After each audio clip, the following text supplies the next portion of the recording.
ఇప్పుడు వల్లభనేని వంశీ అరెస్ట్ నేపథ్యంలో కొడాలి నాని కూడా అలాగే పేర్ని నాని కూడా అరెస్ట్ అయ్యే అవకాశాలు ఉన్నాయంటున్నారు. పబ్లిక్గా మీరేమంటారు? ఎంతమంది అరెస్ట్ అయినా ఈసారి మా మా జగన్ అన్నే వస్తారు. ఎవరు ఎంతమంది అనుకున్నా ఆ సార్ అంటే నాకు దేవుడితో సమానం. మా వైసీపీ పార్టీ వాళ్ళు నాకు ఏదో న్యాయం చేశారని కాదు, నా మనసుకు నచ్చింది, ఆయన అంటే నాకు ఇష్టం. ఎందుకని ఈసారి ఎక్కిన తర్వాత పథకాలు లేవు, ఇప్పుడు దాకా మా డాడీకి పెన్షన్ కూడా రాలా. ఆ సారు ఉంటే వచ్చేది. ఆ సారు, ఆ మేడం గారు, వాళ్ళ ఫ్యామిలీ, వైసీపీ వాళ్ళంతా నాకు దైవంతో సమానం. ఆ శివయ్య దేవుడు ఎలాగో ఆ సార్ ఎలాగా. ఎందుకని దేవునితో పోల్చుకుంటారు? నాకు ఇష్టం అంతే, నా మనసుకు నచ్చారు. ఒకళ్ళ సంగతి నేను పట్టించుకున్నాను. నా ఒరిజినల్ క్యారెక్టర్ కూడా అంతే.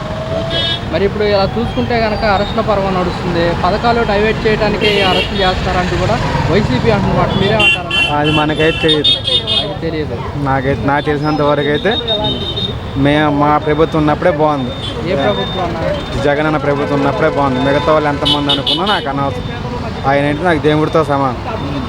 అంటే ఏ విధంగా ఉంది గతంలో వైఎస్ఆర్ కాంగ్రెస్ పార్టీ ప్రభుత్వం పనితీరు మీకు ఎలా? గతంలో అంటే వాలంటీర్లు అందరూ మా ఇంటికి వచ్చేవాళ్ళు, ఇప్పుడు ఎవరు రావట్లా. మా డాడీకి పెన్షన్ లేదు. మా వెళ్ళే సచివాలయానికి అడిగితే గేర సమాధానం చెప్తున్నారు, పట్టించుకోవట్లా. ఆ సార్ ఉన్నప్పుడైతే మా ఇంటికి వచ్చేవాళ్ళు. మా మమ్మీకి మా డాడీకి షుగరు, అది వెళ్తేనే మాకు గడిచిద్ది. మా సార్ ఉన్నప్పుడు మా మమ్మీకి డబ్బులు పడ్డాయి. మా జగన్ సార్ ఉన్నప్పుడు. ఈ సార్ ఉన్నప్పుడు పడలా. మరి ఇప్పుడు జగన్మోహన్ రెడ్డి గారి ప్రభుత్వంలో వాలంటీర్ వ్యవస్థ ఉండేది, కూటమి ప్రభుత్వంలో వాలంటీర్ వ్యవస్థ లేదు కదా, మీకు ఎలా అనిపిస్తుంది? కొంచెం బాధాకరంగా ఉంది. ఏదైనా ఆ సార్ ఉన్నదానికి ఈ సార్ ఉన్నదానికి వేరు. అంటే ఏ విధంగా అంటారన్నా? అన్ని విధాలుగా కూడా పథకాలు కానీ ఏదైనా కానీ అందరికీ పడ్డాయి. ఎవరి మనసుకత్వం వాళ్ళది. నా మనసుకత్వం నేను ఓపెన్గా చెప్పేస్తున్నా. ఎవరు ఎంతమంది అనుకున్నా నేను పట్టించుకోను. ఎవరిష్టం వాళ్ళది. ఒకప్పుడు తిని ఒకప్పుడు తినలేదని కదా. ఆయన డబ్బులు మాకు కొన్ని విషయాల్లో ప్రాణం మీదకి వచ్చినప్పుడు ఆయన డబ్బులు, మా జగన్ సార్ డబ్బులే మాకు కాపాడినాయి. అది అందుకే ఆయన ఓడిపోయినా రాపోయినా ఎప్పుడు మేము ఆయన వైపే ఉంటాం. ఎందుకని ఆయన పదవిలో లేరు కదా. ఆయన అంటే మా ప్రాణం పోయినా పర్లేదు, ఆయన బాగుంటే చాలు. అబ్బా ఏంటన్నా అంత మాట అన్నారు? ప్రాణం పోయినా పర్లేదు, ఆయన బాగుంటే చాలు. వైసీపీ వాళ్ళందరూ బాగుంటే చాలు, నేను చచ్చిపోయినా పర్లేదు. ఏంటి అంత అభిమానం? ఏంటి అంటే ఇష్టం అంటున్నారు? అంటే ఇష్టం మాకు. మా ఇష్టం అలాంటిదే. ఎవరిష్టం గురించి నేను పట్టించుకోను. నేను మొండోని.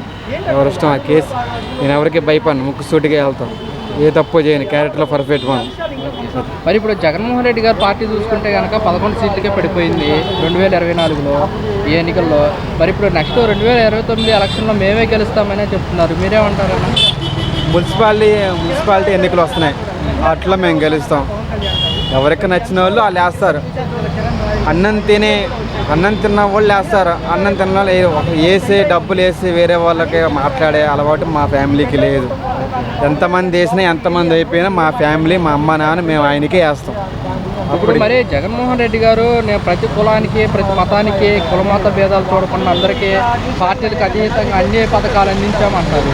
మరి ఎందుకని ఓటమి పాలయ్యారంటే ఏం చెప్తారు వైఎస్ఆర్ కాంగ్రెస్ పార్టీ? అదే నాకు తెలియదు సార్. ఆ విషయం మరి మనకు తెలియని విషయం నేను మాట్లాడను. ఎవరిష్టం వాళ్ళది. అది పైన దేవుడికి ఓకే. మరి ఇప్పుడు జగన్మోహన్ రెడ్డి ప్రజల్లోకి వస్తామంటున్నారన్న, వస్తే ఎలా ఉండబోతున్నారు? వస్తే బాగుంటుంది. మాకు కొంచెం ధైర్యంగా ఉంటుంది.